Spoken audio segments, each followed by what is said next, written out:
Whoa, episode 99. We won away, man. It's been a long time coming, but I'm gonna say that for the next episode. For sure. Transferable Experience Podcast. You're here with your boys, TEP. I'm over here. This is Ju.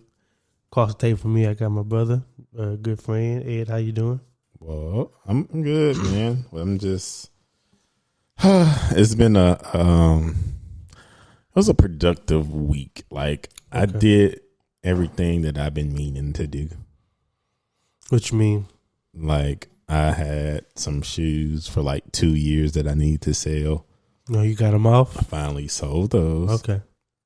My sister listened. She gonna laugh at this, but she gave me some shoes to take to the shoe store. The shoe cleaner. Okay, the like dude. Man, months, a long time ago. He did a good job. No, I just took him to him. Oh, okay.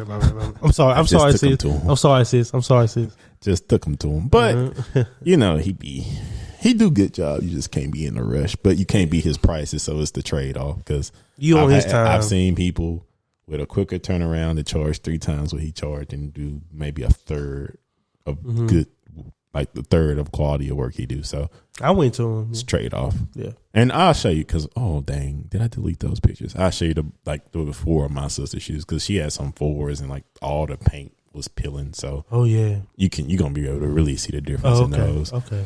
But I did that, man. You know my wrists have been nagging me for a while. Finally went to the doctor. Then had to go to another doctor. Then finally got told that I had it pulled up because I would not know how to say it if I didn't. I had a triangular fibrocartilage complex injury. So finally got some answers on that. Got a little shot of steroid for the people that actually watch the YouTube, which I think is most people. You got shot up. And my wrist, which is weird because now my wrist, I didn't feel my wrist as much as I do now, but I think that's the steroid. But he told me I can do cardio. I'm fine to do cardio. He said abs. He was like, if you can handle jump rope, is really what you can handle.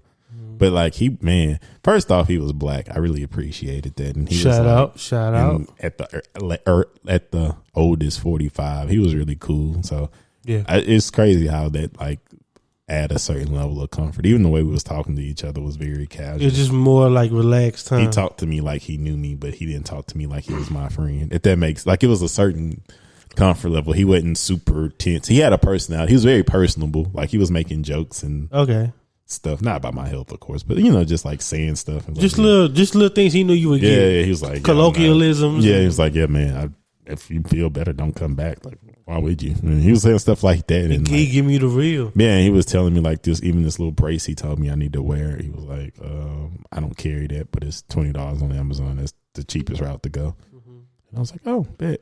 Well, and he literally wrote down my options and he was like, what you want to do? He was like, he told me this ain't gonna work and this is the extreme. So he was like, but he laid it out like how you knew you would want to hear. He was like, this may work, but this is pretty far fetched. And then he's like, this is gonna work, but this is an extreme to get surgery. He's like, start in the middle. Yeah. And I was like, yeah, it's gonna give me the steroid shot. And it was so funny. He was like, man, I just happened to have the shot right here in my pocket. And I was like, So yeah, he was pretty cool, man. I enjoyed him. Tell me he was a former D1, but he broke my injury down because he was like, that's what I wanted. Because he was like, yeah, man. He said, tell me what happened. Then he was like, okay, now based on that in your X-ray, let me piece the rest together that you didn't tell me. He was like, I bet you can't do a push up and it hurt when you stand when you try to lift up off the chair. I was like, yeah, bro, I hadn't been able to do a push up in months. He was like, I know. He's like, that's the because it's like it's the space right here. Like when you go down from the pinky, it's like a little space in between the bones right there, where it's just cartilage and stuff. And, that's the part that I threw off. But I was like, dude, you were missing that? It's not. No, it's okay. I didn't get an MRI. I just got an X-ray. Okay. It's not a bone right there. It's not supposed to be a bone. No, it's not a bone. It's a gap. It's just like cartilage. Right? Yeah, so something might be going on with that. But he was like, I don't know though. But you know, the thing is too is like, man, I can't even remember which wrist I fell on because it might have been my right when all them years. Like I've been having little minor aches and tweaks with my wrist, but my brother do too. But that's because our wrist so bony, like and how this part stick out. The ulna. Yeah, how it stick out. That ain't normal, but that's how it stick out. So we gonna always kind of that really is. They really does protrude, Ed. Yeah, but that's just how like my natural layout of my wrist are. And my brother the same way. It's just so we skinny ankles too. It's just something we inherit. So it's kind of like something you just gonna have to always do. Like, which I had already got to the point where I always wrap my wrist when I work out anyway. But now you know. Yeah, so I'm praying. I know actually that this steroid shot gonna get me right. He told me to just stay off of it for one more week, let the shot percolate, and wear that little brace as much as I can. Did he explain what the shot is supposed to do? I didn't ask. He just said it's a steroid shot, so steroid make something stronger. Got it. Expedite. Yeah, so I took that. So I didn't even need the breakdown. But I did know, like I told him, I was like, well, I ain't trying to just rest no more. I need an action. That's why I was like, well, give me the steroid because that's an action. But nah, man, I've been just doing stuff I've been needing to do that, and it felt good. Like I don't have nothing looming over me. Like, oh yeah, I need to get to that at some point. Do I got some mail I need to open up? Yes. Yeah, but that's it. For me, that's a win. But all my bills come through email and digital and stuff, so it ain't nothing serious. But I need to open some. But for me to have that be literally the only thing looming over me, because it used to be some stuff like I gotta do that at some point. But I don't have anything looming over me, so that feels good. And like, Lent coming up. We all gave up some things, some off social media, and no sweets, man, and. I didn't realize with social media. Well, I do know, but I only do it every time around this year that like, that's really how I just feel a lot of dead space, like just space where it ain't enough time to really do something, but you got time. That's what I do with social media. That's when I scroll and it's like, it's so weird because it's only been day 1, 2. Yeah. I don't know. 2. This is day 2. And it's like, it's so weird how like it's just the scroll I need to do. And it's not even like I need to, it's just an action. Yeah. It's that action that like, I don't know. Like I feel like almost a comfort in it, but I just be needing to do something with my hands. Probably about to order me a small Rubik's Cube that I can carry around. But I always know that's for me though. I just, sometimes for me to relax, I just need to aimlessly do something. And it's funny, that's by design though. Yeah. That's why they make it for you to keep scrolling and like a video game. Have just enough. That's why they stopped putting stuff in chronological order, because that would make you feel caught up and you didn't need to be on there. But now that it's not in chronological order, I see something from 3 days ago, 9 hours ago, 4. So it's like it's never ending because you can, but they make it hard for you to find chronological. Like in Facebook. Well, yeah, it's an option. Yeah, now. Like in Facebook, you got to like click this thing. Yeah, see, I don't even know how to find it anymore on Facebook. I can still find it on Instagram pretty easily. Yeah, but now you got stories, and that's constant. So that's even that, but that's another because you're doing another swipe. But no, my bad. Continue. Oh no, it's good. Go ahead, man. I was going to say as a fellow person that has complications with their wrist, I'm glad to see you do something about it because my wrist be hurting too. I ain't gonna lie, mine are a little fatter, got a little bit more meat, but mine I do get complications with that. So it's kind of cool to hear you bring that up because it makes me wonder like, dang, maybe I should check my stuff out, But like I say, I've been dealing with a little nick. Like, okay, it's a little slight discomfort. I've been dealing with this in like high school. Where it's like, okay, as long as I put a wrist wrap on, I'm cool. Like, I've been dealing with that. But like I said, it's elevated to the point where like doing everyday motions. It used to be like weightlifting motions that make me feel. But literally, if I turn my wrist, this hurts. Or if I do this, it hurts. That's when it's like when your everyday inhibiting. When everyday functions start hurting, that's when it's different. But yeah.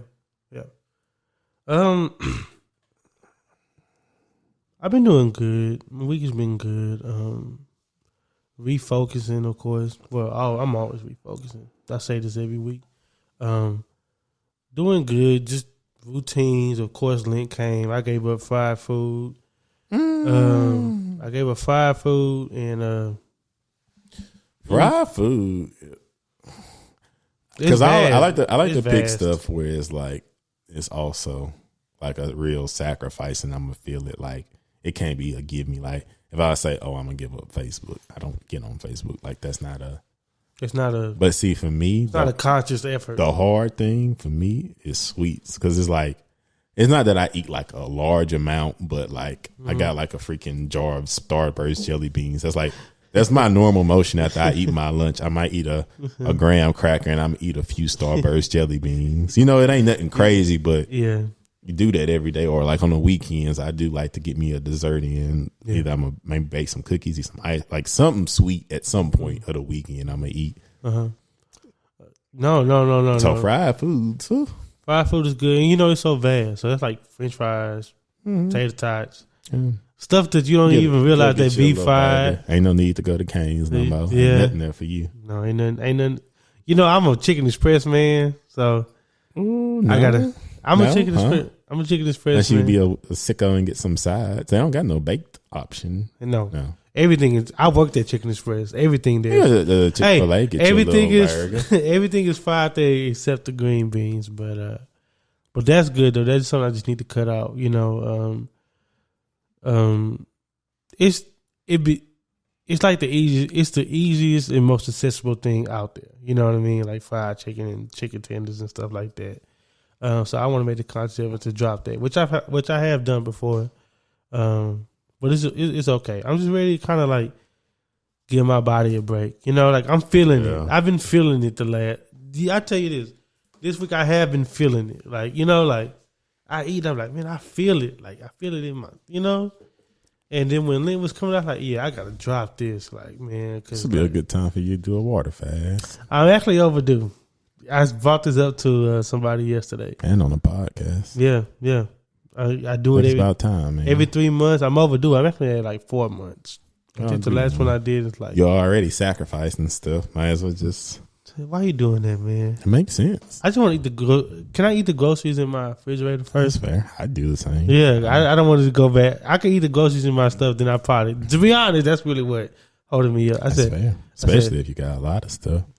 That's fresh that can't not be eaten. I got the oranges and stuff. But anyway, I said I'm going probably finish that. Then I probably will do the water fast because it's time detox and just give my. That's what I say. I can't recall the last time I just made a conscious effort to not eat anything sweet. I mean, granted, I'm not going to be super intense because, you know, people that say I'm going to cut out sugar, they get to reading the labels. And you'd be surprised the amount of stuff that got sugar in it. So I'm not about to do all that. Just about everything. Yeah, literally. So I'm not about to do all that, but I'm going to cut out the obvious sweets. Yeah, for sure.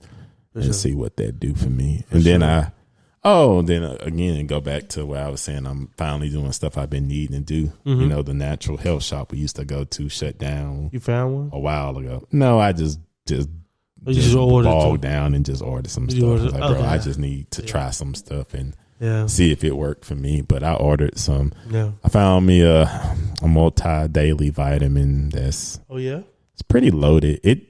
Funny thing is, you know why I think it's good?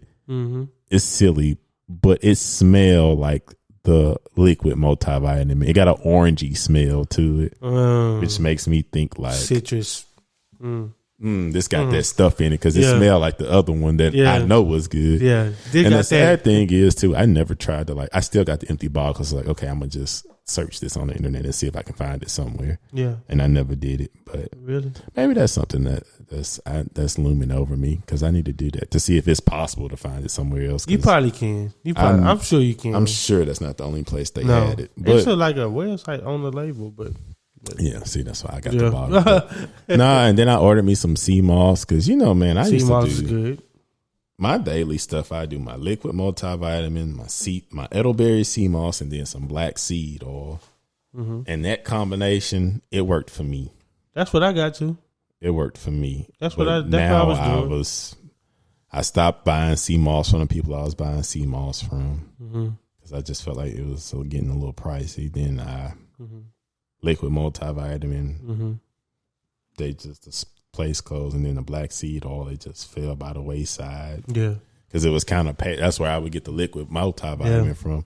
Even though that brand that they had that was very generic that you can find anywhere, but it kind of just all that stuff be like paired together. Like, but see, I noticed too. Like I've never. One, I was actually dealing with colds this winter, and I was fighting off mucus so much, and I was like, bro, I hadn't had to deal with mucus in years. Yes. But that's because I've been taking my stuff. Stop taking my stuff, and start creeping back in. Yeah, start creeping back in.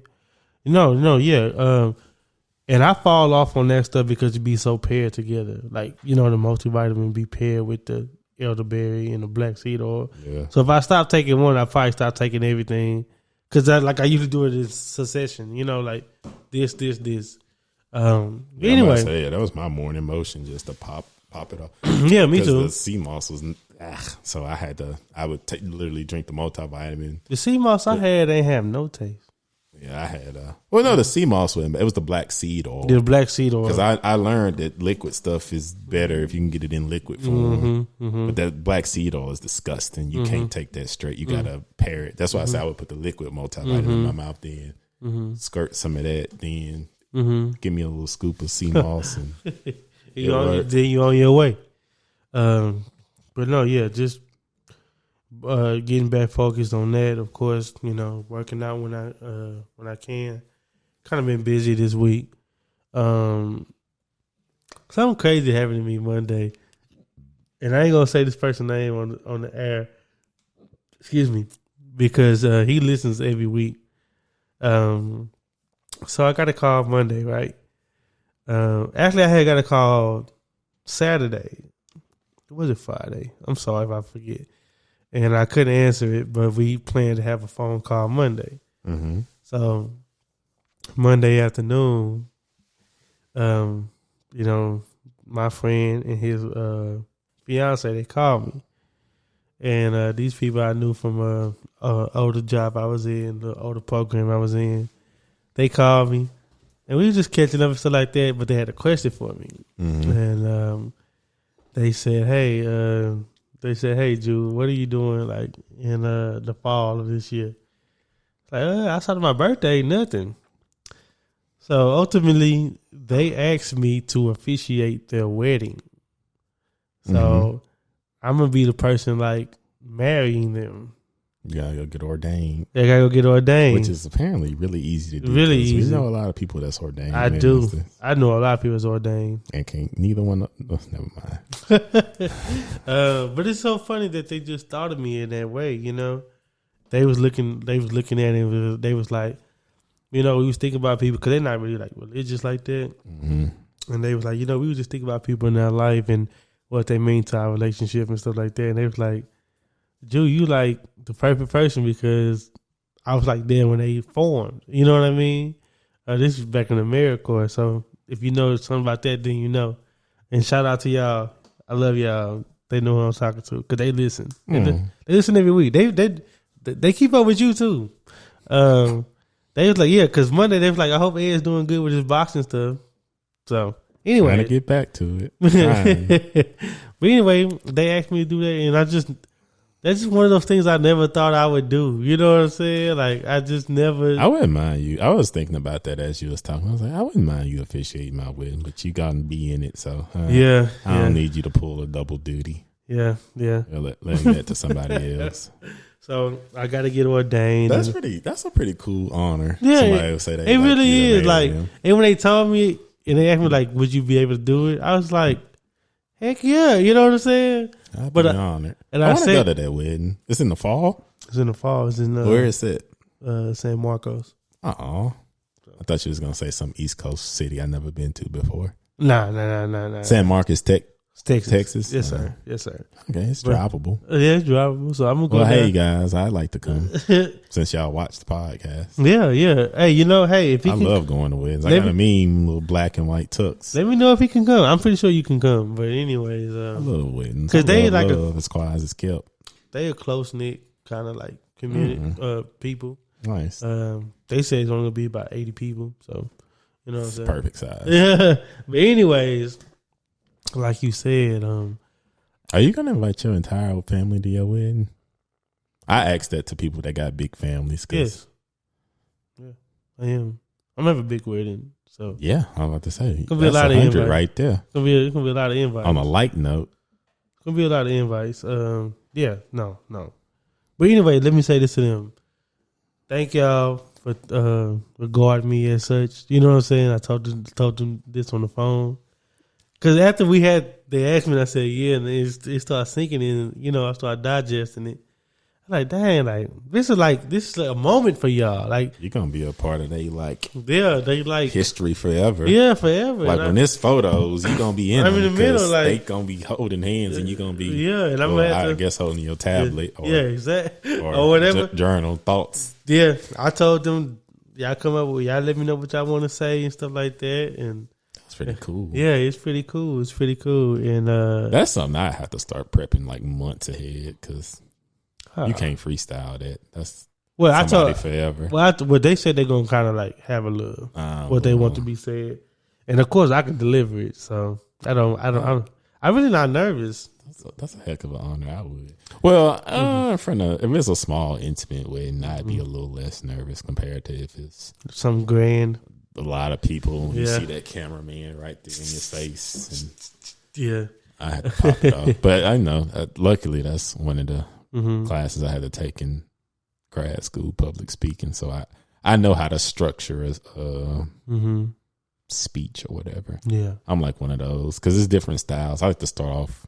I think they call it essentially like an icebreaker or something, where it don't really got nothing to do with nothing. It's just how you like. In. You kind of cut the tension. Then it's like a transition and you use. Then you get into what you want to get into. Then it's point. Then bring it home. Kind of like it's just writing essentially. But well, you know what? I'm a good writer, so I guess I'm about to say, and they gonna if they give you kind of the script. I mean, you just fill in some gaps. So yeah, you just gotta deliver it. And I'm gonna do that. You know, I'm pretty good with talking to people. I'm pretty charismatic, so I want to see what you're gonna be wearing. I don't. Yeah. I'm interested too. I don't know. We gonna see what happens. I'm about to say I want to celebrate love, but I really want to see you do that too. I know you're gonna do a good job though. Yeah. I actually was like, do I need to have a robe on? They kind of still getting all that together, like the theme and colors and stuff like that. So I have to. Put on I always thought I knew I'd be a part of weddings. I just didn't know I ever have this role. Officiate one so early in life. Yeah, so early in life. Yeah. So I'm gonna do that, and that's something interesting that happened this week. I just never didn't see that coming. Because that's interesting too to like officiate a wedding. Because I mean, you close enough, but you not.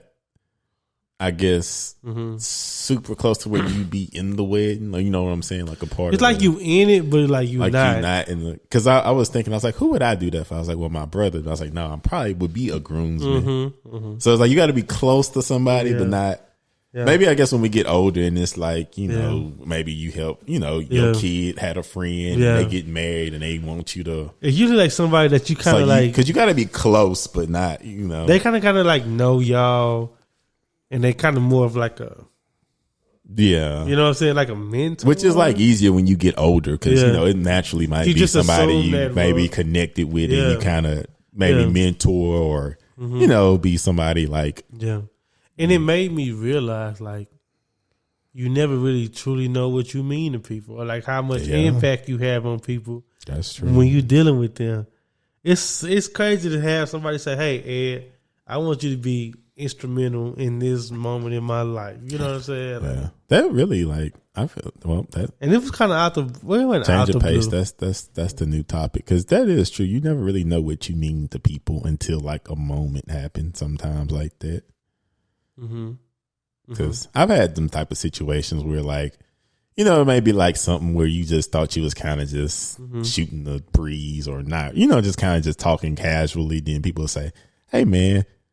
What you said, we like went and had like a 3-hour conversation about and off something off a little like token that you just kind of they went like we like in real time with a person. We didn't even stick on it. It was like I may have just threw something out. We laughed, or you might be like and then moved on. And you went back and reviewed that, and then y'all had a whole 3-hour conversation. Yeah. Because I've had that a lot of times where I've literally said something to a person in passing, and then they was like, "Nah, bro, I went and thought about that, and like, dang, like, yeah, sometimes good, sometimes bad, but yeah. But I'd be like, dang, you never really know, like the like what you say, what you really mean to people. But that's cool that like you don't have to wait till like you on your deathbed or really old to find that out what you mean to people. I think what makes it so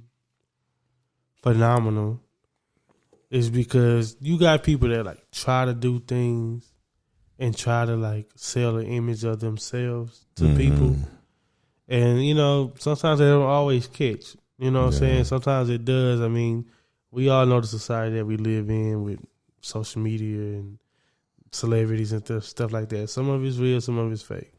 But it's the most phenomenal when somebody brings up something to you and you think back what you did in that moment and you was like, oh, I was just living in that moment. Yeah. I was just operating. Yeah, when like you was like, man, I'm gonna be they OG. I'm gonna be their mentor. It wasn't like I was doing stuff. I'm gonna guide them. Yeah, I wasn't doing stuff to be like, okay, I hope they pick me to ordain their wedding. You know what I'm saying? Like I'm just like being me. You know what I'm saying? And that's when you get the true payoff, right? Yeah. Because like it gives you like validation to yourself, like, okay, I am enough. You know what I'm saying? Or like what I'm doing a good thing, you know? Or what I'm doing, it does make a difference. It does make a difference. Impacting people in a positive manner. Yes, sir. Because you know, that's what I mean, I'm pretty sure that's something that you want to do, and that's definitely something I want to do. I've always said that. Like I've always wanted to just inspire. Yeah. And impact. I swear to God, like somebody what I want to do in life, that's what I want to do. Some people want to make money. Some people want to.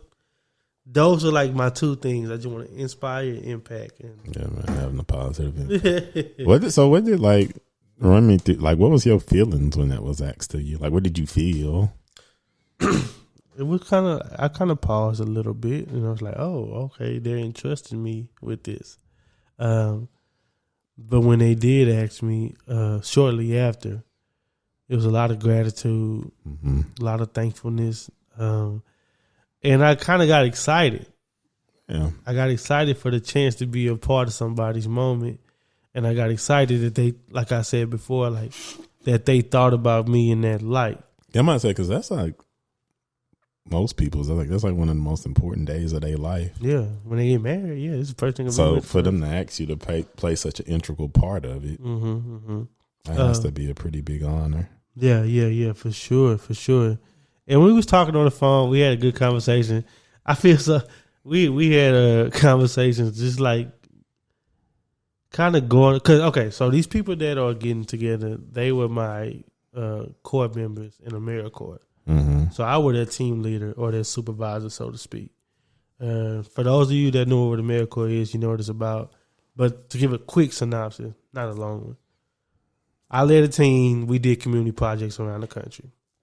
It's like the American Peace Corps. Yes, but like to understand what a team leader is, they're like the supervisor, but they're autonomous when they're out there in the field. Like you're the point of contact for everything that happens. So you take care of the team, stuff like that.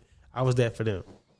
So there was a lot of like random side note. He dealt with a lot of dietary restrictions. A lot of these two people. One of them was vegetarian. I think the other one is a omnivore. But anyways, I said omnivore. Omnivore. You know what I'm saying? But anyways, it was a lot of balancing. I did a lot of balancing.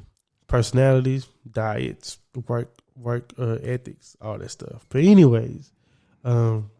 When we was talking on the phone that day after, we just kind of went over a couple of things. They said they explained to me why they chose me. They said, you know, we've been together and we got together under your leadership, and there's nobody else in our life that can really resonate with this relationship kind of more than you, because like I watch y'all like not even know each other. One came from different parts of the country, come together, And they weren't together the whole year. They kind of got together at the end, and and it became this thing. So, so you seen it like gradually, over time. I seen it from his inception. Yes, for sure. And they just said like, man, you were such a key component to that because we worked around yo. Yeah. You know what I'm saying? Like you know what I'm saying? That's pretty cool. Yeah, it's pretty cool. But I even like how they went about the approach and they trained a logic of why they chose you. Yeah, they FaceTime me too. Because that makes sense when you think like from that perspective. You got to see us as individuals and together, but how we developed into together. Yeah, yes sir. Because some people probably was just getting phone calls and hearing about it. You was there on the day to day. You saw when they was opposite sides of the room. And I kind of saw when start talking to each other, start sitting by each other. Yeah. Start going for walks where everybody else was doing something else. Yeah. Yep. People disappearing at night. People showing back up in the morning. You know what I'm saying? I'm laughing because I know he's going to hear this. He's going to know exactly what I'm talking about. But I'm sorry. I mean, that's a pretty loaded question to ask somebody what you mean to me. But that's something I would be curious to know. Do you ever wonder that? I don't think you care. Man. Like be real. What you say to me, it wouldn't make a difference to me. But I don't know, man. I feel like I'm not one of them people where it's like, if you mean something to me, I'll let you know you mean something to me. And if I don't mean something to you, that ain't gonna change what you mean to me. You know what? Like my feelings towards people really not dependent on how they feel about me. You know what I'm saying? I know what you're saying. So no, it wouldn't matter, but not in like a negative. Like if I would say, man, you like a confidant, you my peace, you somebody I can confide in. If you was to say, well, yeah, you my homeboy, we cool. Like the fact that I'm not that for you, it wouldn't change how I feel about that. You know what I'm saying? Like what somebody mean to me. Like I just be honest with my feelings. It is. I don't necessarily look for my feelings to be reciprocated. Which I think is a healthy thing, because that's like if you love somebody but they hadn't told you yet, but you love them, but you want to wait till they say it because you don't want it to go unreciprocated, or like you don't want, what I'm saying? Like, yeah, I get what you're saying, but I think there's also a degree of somebody wanting to be looked into a light, especially for somebody that you invested in. Like you ain't got to tell me that you love me yet, but I know that I've invested love into you. You know what I'm saying? And I it's not a time table for you to tell me that. You know what I'm saying? I think it gets verified through action. Yeah. And to clear that up, it's not like, okay, you mean and you can just treat me like a piece of crap. Like I got standards. Yeah. Like you can't just handle me any kind of way. But as far as like if I ask you what you mean to me and I don't mean what you mean to me, then that's not a big deal to me. Like everybody got different roles in different people's lives, So especially if a person got like a lot of friends, okay, well then different people probably serve different purposes for you. So I wouldn't.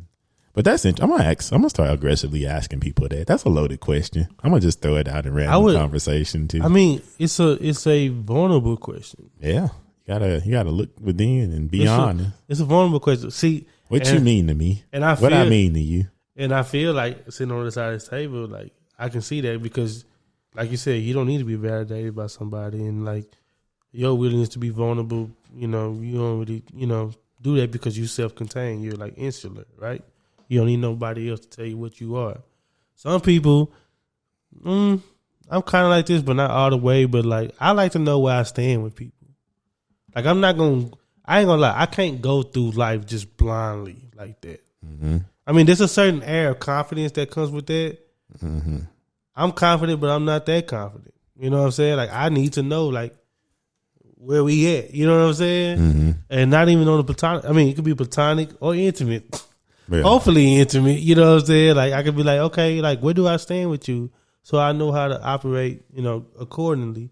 And even if I said, Ed, I love you 1,000 times, and you say, all right, you my homeboy, like you said, that ain't gonna change how I treat you, because that's how I see you. You know what I'm saying? That's my perspective.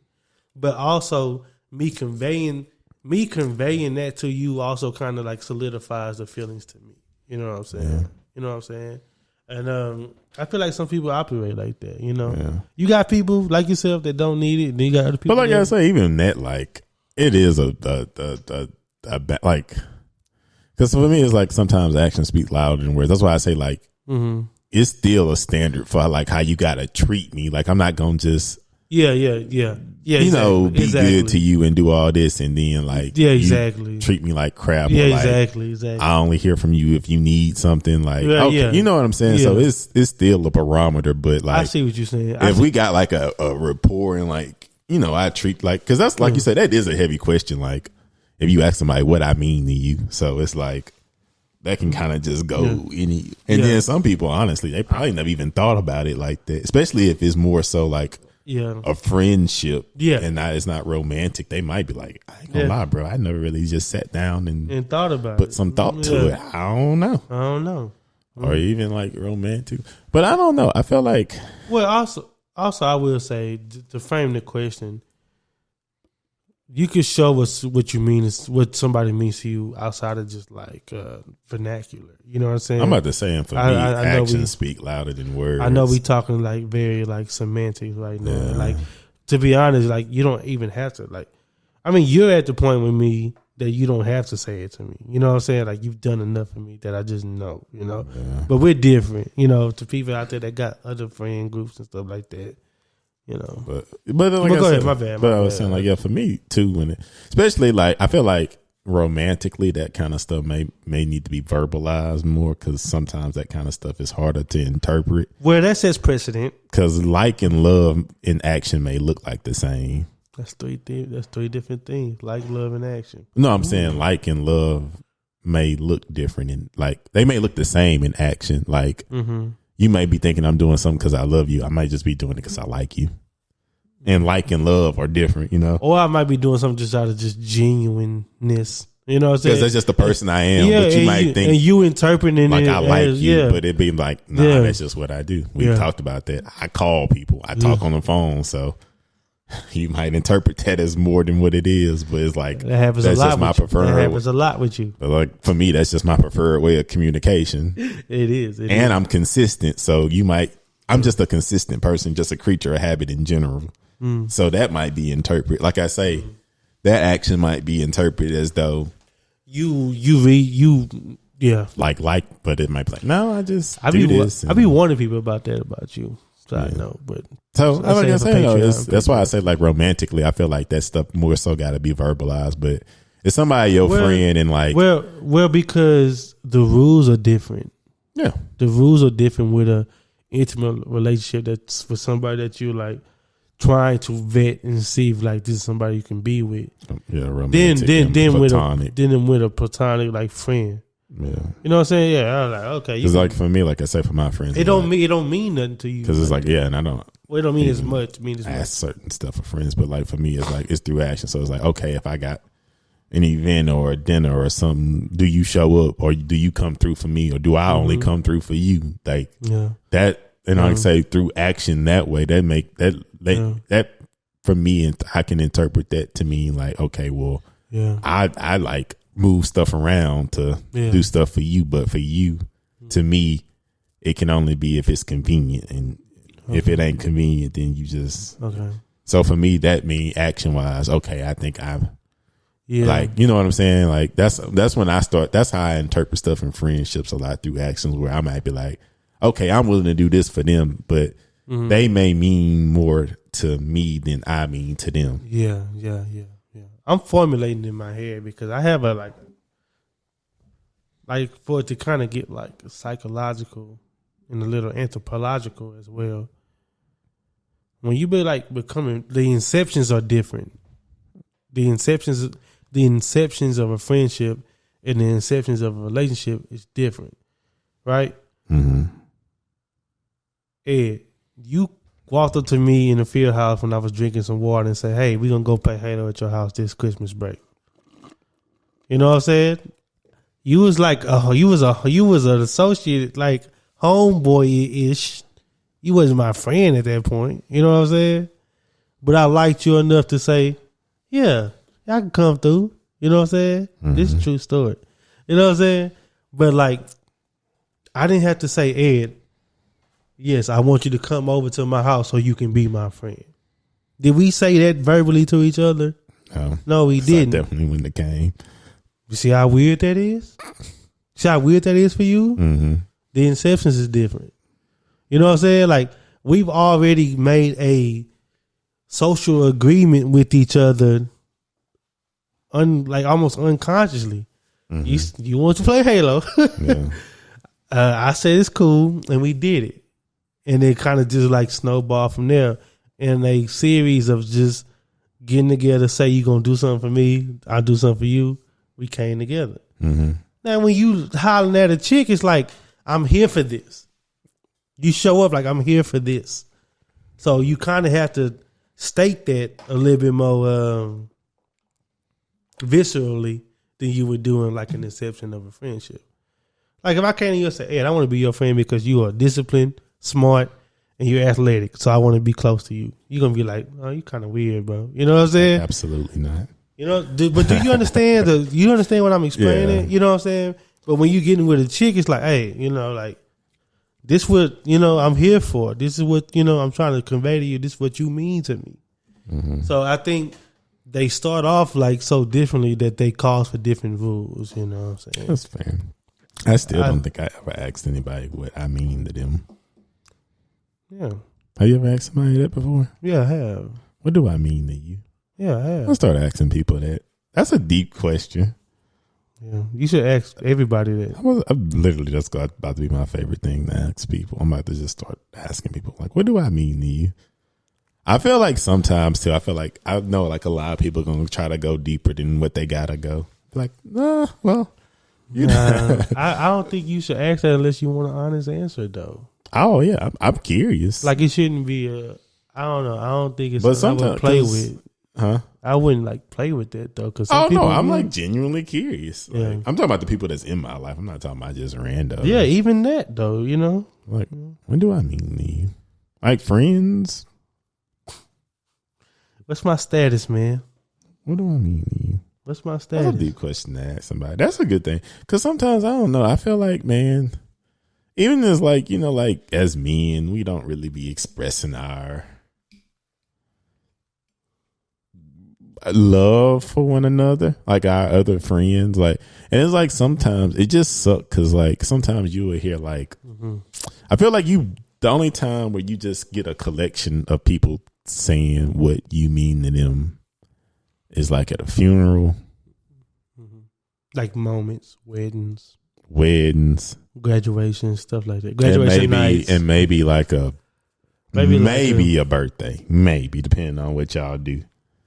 An important birthday, like 21, something like that. But you typically just get that at the funeral and the wedding, where people actually come give speeches and they like this what they and they literally say what they mean to you, like because I remember like, excuse me, I'm sorry, and sometimes it'd be like a moment of clarity because you know like it'd be like for me it'd be like it's like you don't even hear like at my grandma's funeral, it's like when people was coming up and give speeches, I was like, dang, I didn't know she meant that much to so many people, you know? Yeah. And I felt like that kind of sucked that you like, I feel like people should get those moments more. Like, I feel like it shouldn't just be like that sparingly. Now, I don't, every week might be OD, but you know what I'm saying? Like, I think people should be able to hear like what they mean to the people in their life more than just at the wedding or at a funeral. Cause in my mind, a bit of a cynic, this is how I think, but I feel like in those situations you gotta say nice things. You know what I'm saying? Like at the wedding, that's when people come and say, "Man, you was this to me. You been this good. You know you reliable. You a good man." Like, yeah, I'm pretty sure between a man wedding and his funeral, he like to, you know, that'd be nice to hear again. You know what I'm saying? Yeah, like, yeah, he's done a lot between those times. Well, you would like to hear that kind of stuff. I guess that's like a word of affirmation kind of sort of. And I know I'm like, as I get older, I like get into that more because I know, you know, I always be joking saying I need somebody that's going to speak life into me because like, I ain't got to hear that. Like I say, you ain't got it because I would question the genuineness of it if you tell me every day. But, you know, once a year, you know, it might be nice to hear. And like for me, again, for me personally, because I feel like like if you do that on my birthday, wedding or something, it's more of a formality. But for me, it would mean more if this was just a random Thursday, like it wasn't like paired with nothing. You just were saying, hey. You don't want it to be a platitude or just like. I just don't want it to be. You don't want to be pandered to. You don't want to be pandered. Yeah, because I feel like certain moments they are like, that's what happened. Now it may not be pandering, but it's like the formality. Like I say, you know, at a wedding, that's when you give good memories and say good stuff like about people. But it's like why people can't get their flowers outside of the wedding in a funeral. You know what I'm saying? Right. For me, that's why I say for me. Right. I would appreciate that more, and it would feel, I guess, more genuine to me if somebody had told me what I mean to them. Right. If it ain't centered around anything. Okay. Like you just telling me that because you just want to. Like, hey, bro, man, I was just using my mind, man. I just want to let you know, man, you're a good person. Like I've had some people tell me like that. Well, I have some people just unprompted tell me what I mean to them, and like that really feel good, man. Where it's like, yeah, you don't want to script it. Whereas like I say, because I feel like at certain places it's like a formality to say it, and it's like, yeah, appreciate it, salute. Not to say it, I don't, but you know what I'm saying. It just don't hit as hard for me. I halfway agree with you, because I think those moments do call for that. You know, not to disagree with you, but I'm disagreeing with you, like. Because I'm one of them people, I give people good happy birthdays. You see me in the group chat when I say happy birthday, hey man, you love, you appreciate it, but I really mean that. You know what I'm saying? Like I'm giving you reverence on your day, you know. And I also send the random text as well. But yeah, no. But if that's how you want it to show up for you, you gotta, you know. Yeah, that might be a preference thing. Yeah, it's a preference thing. I think that is, because I don't know. I think if people telling you what they feel about you, I don't think you should, like, you know. No matter the circumstances. Yeah.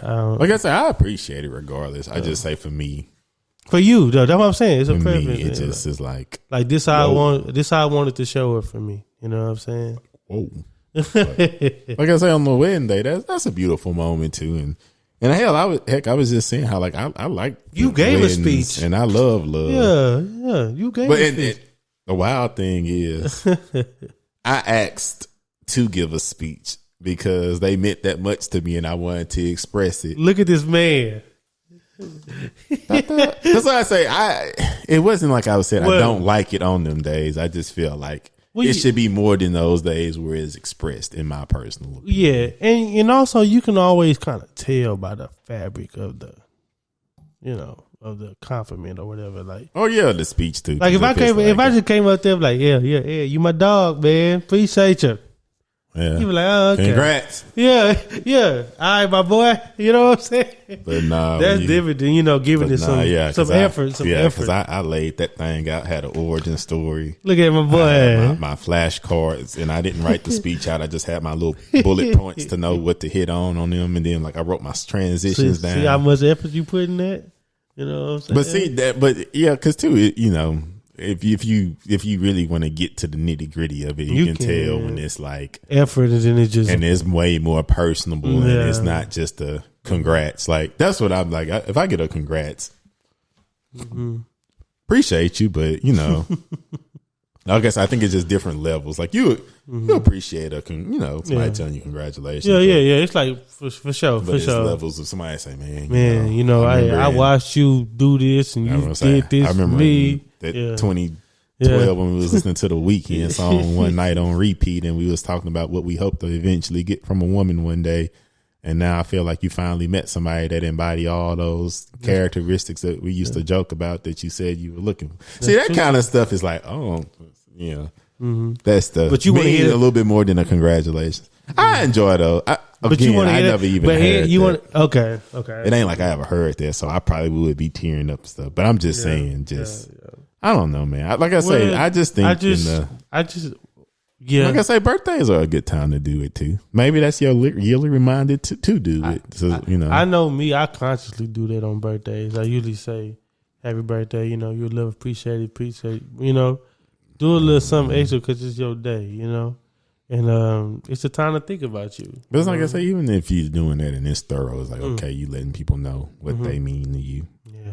And like I say, at that point, they not just, again, wedding day, funeral. I will say this, to go back to the original question. I think there is value in knowing what you mean to people. You know what I'm saying?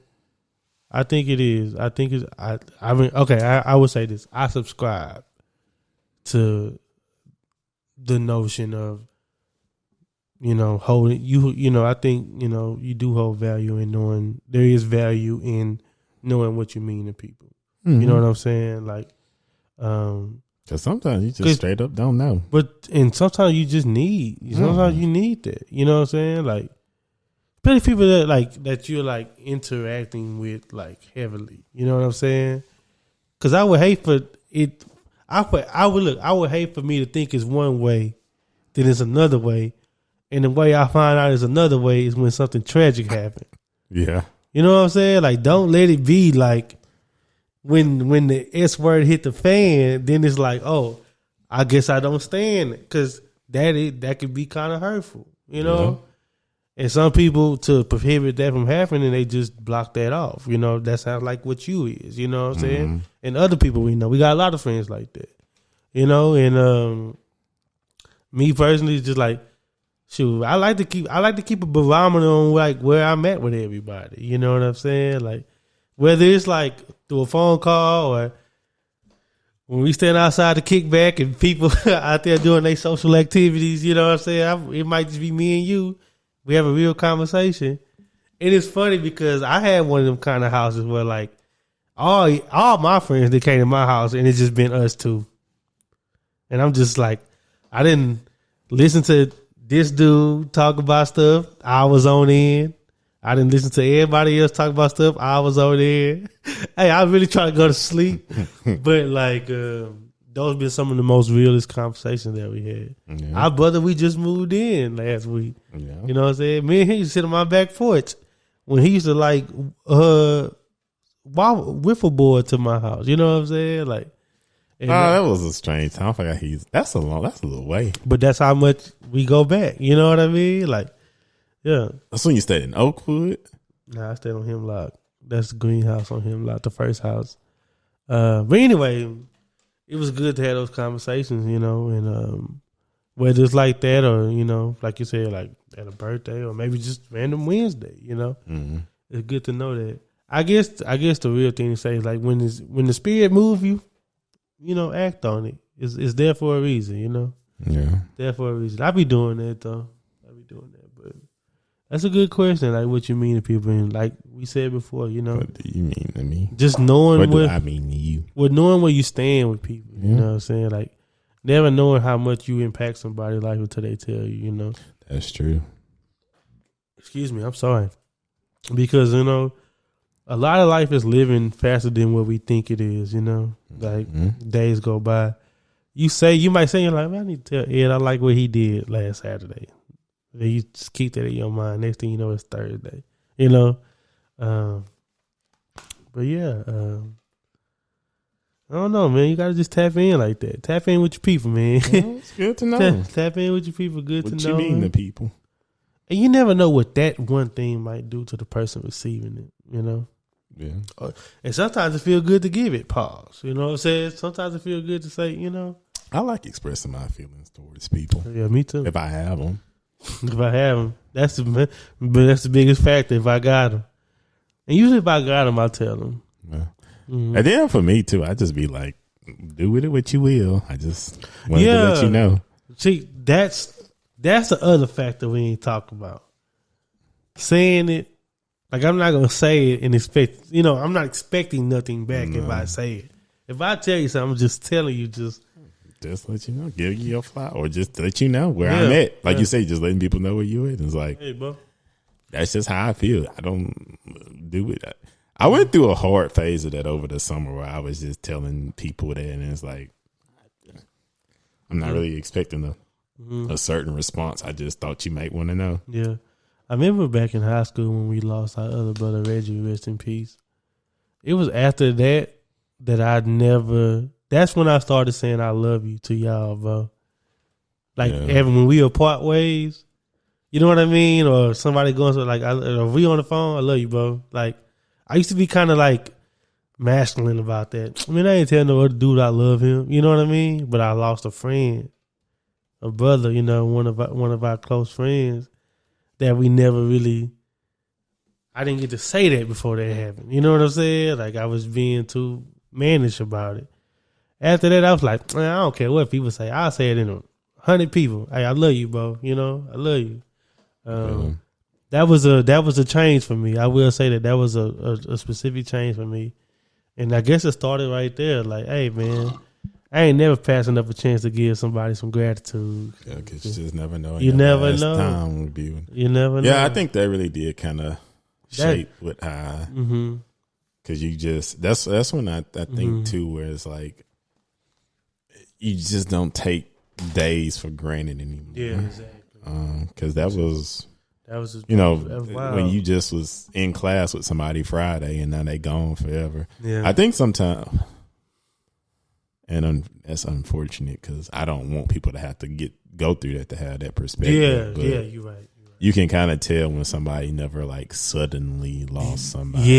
Yeah. Because if it's somebody that's older that's been having health ailments, it's sad, of course, but you had time to kind of mentally prepare compared to if it's out the blue and it happened. Yeah, it'd be like, whoa. Like this don't last forever. Yeah, it make you like look at life different because at that point, for me, that was the closest person that had ever passed away from me. So, and then like I said, I had family members, but they were older and like I say, it was more so okay. I saw that coming. Yeah, that's what it made me realize too. Is like, oh no, it ain't just old people that pass. It's at every age.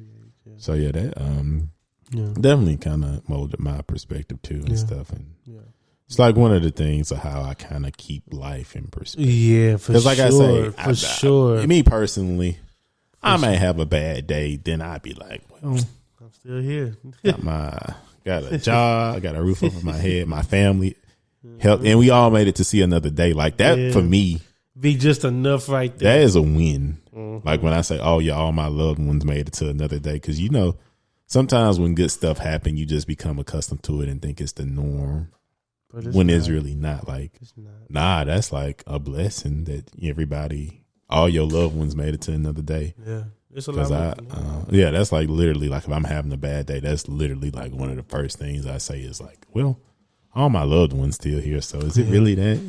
Yeah, thankful for them. Is it that bad? And you put like we said, I think we said like 2 episodes ago. Like you put that perspective, you really not as bad off as you think. That's why I say like sometimes for me, just to kind of go off like people that's like a little bit more on the dramatic side that don't put stuff in perspective and kind of go off the hinge on like the smallest of things. I be having a hard time like communicating with and kind of connecting with them because it's like if I got the perspective of, hey, my mama, my grandma, they still here, so the day could only be so bad if all my loved ones still here, and you like acting like a cough. I don't know, something was like the end of the world, and you being extremely dramatic. And for me, I feel like words have power, so that's why sometimes for me it's like hard to like connect or like constantly communicate with people that like they don't do a good job keeping life in perspective, and they like completely fly off the hinge at like stuff that literally does not, like, it don't affect your health, it don't affect your bank account, the well-being of nobody around you. It's just an inconvenience or a first world problem, as you would call them. But it's so funny, last little tidbit, I know we had our mark or whatever. I kind of had this happen this Wednesday. I had a employee. We was kind of going over our jobs, and he had some mistakes, and he had like back-to-back mistakes, and he kind of got a little heated about it. We didn't have a heated exchange, but we had like a little, what they call a tiff. Had a little tiff, you know what I'm saying? I was just trying to correct him, doing my job, whatever, and he kind of like, he didn't get combative, but he kind of got a little aggressive in his tone. And I was just like, hey, man, and this happened like in our meeting with with our other team members. And, me as the supervisor, like, I can't like fall into that, But I kind of had to put my little linebacker voice on too. Like, hey, this is what it needs to be done. I don't care how you feel about it. You know what I'm saying? Yeah. And he kind of got mad about that. You could tell he kind of got reserved after that, you know, on his phone and stuff like that. But after the meeting, we had to go to our job, so we couldn't sit there and talk. But I called him, and it was like kind of like a where you stand moment. He was like, hey, man, I'm calling you because, number one, something about your job. Number two, hey, man, that what happened in the meeting, that can't happen. You know what I'm saying? Yeah. I'm here to tell you, I'm here to do my job. Like, and he was like, yeah, man, I kind of got my feelings at first. But then I had to realize, because he kind of like perked up towards the end of the meeting. He's like, I had to realize it was just a job. You doing your job. It ain't just like personal. And I was like, yeah, bro, it ain't personal. How you think I feel having to come here and tell you this stuff every day? You know what I'm saying? Like, hey, I don't like that the stuff I got to, you know, point out to you. I got to have these tough conversations, but it's something I got to do. Yeah. But I'm calling you now because I didn't want to let this simmer. Because, you know, when you let it simmer, it becoms something bigger than it. I said, hey, we're going to dip this, get this out the way right now. Where we stand. Yeah, look, hey, we ain't never living straightening.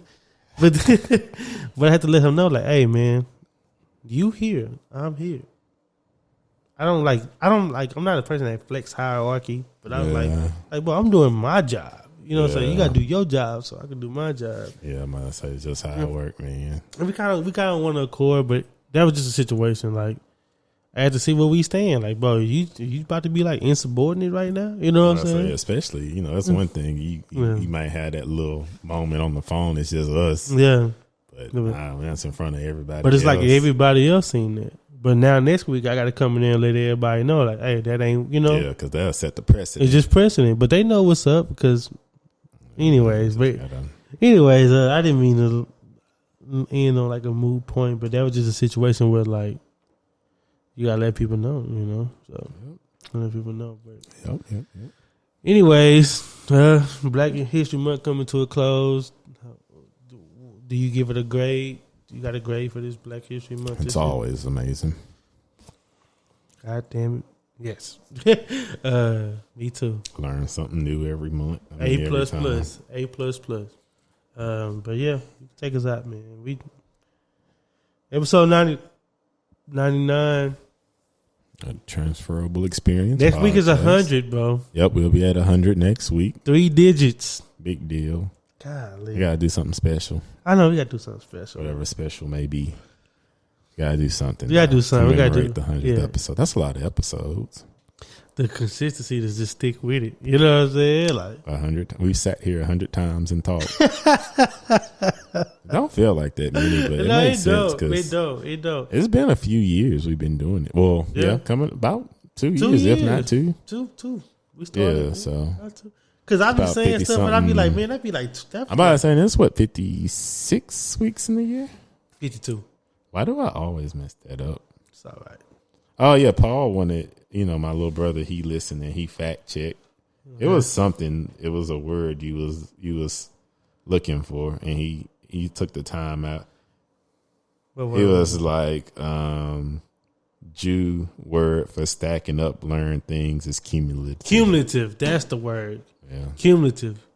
So if y'all go back and listen to cumulative episode 98 and throw the word cumulative in. But the example I was using, like, you remember how you had like tests that were cumulative or that was the word. Yeah. I mean, he in college, so he deal with that word. That's why I gave it that example. Thank you, brother. He said he wished he could be the guy with the computer screen that just sit back and tell us facts when we need them. Yeah, we need that. That would be nice. It is 52 weeks in the year. I don't know why we want to go 56. I just like that number for some reason. So that means if you get paid twice a month, that means you get paid 104 times a year. This is how he think, y'all. That's a lot of times to get paid. This is how he think. Well, no, it's 52 weeks in the year. So that means you would get paid half of that. Mm-hmm. So you get paid. I know I don't get paid 100 times a week. Yeah. Mm-hmm. 26 times a year. Mm-hmm. But yeah. But people that get paid twice a month. Some people get paid. Man, if you get paid once a week. Man, I say I couldn't get paid once a week because that wouldn't force me to be as responsible. Yeah, because you always got something coming in every Friday. So it's when I was getting paid weekly, I was a little frivolous. Not a little. I was a lot. It forced you to, I would imagine, because it's like, oh, I get paid next week, so I never got to go without getting a new influx of money. Mm-hmm. Now, what on the opposite end would make you responsible as heck? You get paid once a month. Luckily, when I was in undergrad and I worked, we got paid once a month, so it kind of we did too. It kind of like it forced you to be responsible for your own campus jobs. Oh, yeah, we definitely got paid once a month. It forced you to be responsible. No, I take that back. We got paid once a month. That's how teachers get paid. Well, most teachers get paid once a month. Yeah, they do. That'd be a fake number, man. You can't just believe it. That's like when I get paid at the end of the month. I'd be like, that's a fake number because I got to pay bills. So that number ain't what it looked like. Mm-hmm. And then I don't know, for some reason, they always so slow to take rent out of my bank account. Mm-hmm. Like I'll pay it, and then it probably won't get took out for like. You talking from a very frivolous place. 6-7 days. Yeah, that auto pay on your rent, that's a different. Oh, I don't have auto pay. I'm talking about when I pay it, they just don't instantly take it out. Oh yeah. Oh heck no, I can't do. I mean, I could because I pay it on the 1st anyway and get paid on the 31st. But auto paying the rent, I ain't there yet. That is a place of privilege. I ain't there yet. That is. I'm doing good, but I ain't there yet. I'd be scared to know when they would take it out, actually, because they're not taking. I need that to be taken out at a certain. Yeah, they mess around and take it out before the 21st. Yeah, like that throw my little. that throw my little parlay off. Man, that throw my action off right there. Take it out too soon. Whoa, hold on. That was not for that. Oh man, that's Wake funny. Up got 77 cents in your account. I need my rent to be consciously paid right now. Yeah, I still need to. That's a nice way to. I do too. I need my rent to be consciously paid. I know somebody that she used to get her checks deposited to her savings, then just take out what she need from her savings. And I was like, I think I mess with that concept, but I felt like I would just be moving money all the time, and that would be annoying. Some people banks don't let you move it that much. I might just say because I think some people only got like. I know it used to be with Wells Fargo. You got like a certain number of time to move it. Where you can fluctuate, move them between. It's usually like two. 6. Yeah, I was about to say I feel like it's somewhere 6. Between 4 and 6, where it's like that. At the high end, 6. Yeah, so I wouldn't want that because it's like I wouldn't something come up or I don't know. Just that's kind of annoying. I get it though. You might inadvertently save more money than you think because you might just be like, oh well, this my $300 for my spending for the month. Well, it's just like people that like put all their money into their credit card and just live off their credit card. Yeah, but it ain't depends on if that don't. If you start that at 0 and pay it every month, that's a good thing. That's how people build that credit. Now, when you let that thing build up, and that's the issue. But I know people like that live like that, where they like literally put everything on their credit card, but they pay it off every month. That's how most of the people I know live. Yeah, it's really a responsible way. But I don't know. Sometimes too, though, like, well, once you have a substantial amount on your credit card and you pay it off, that low key drop your credit. Yeah, it's sick how that works. But it hurts your credit if you accumulate too much debt on. We ain't got time. But I think you're supposed to keep. Okay, you will say that for one episode. We'll talk about that because there's a certain percentage of the credit card you only supposed to use. We're gonna say that for our finance episode. Financial. Because it's a percentage of the credit card you only supposed to use to 33? Be considered in the. Ain't it 33? I don't think it's that high. Maybe, I don't know. Paula, tell me. I thought it's like 30% of your total credit that you don't need to go past. Yeah, I think it's lower than that. Or maybe that's just what I was told to stay in good standing. I don't know. Okay. In episode 99 of the Transferable Experience podcast.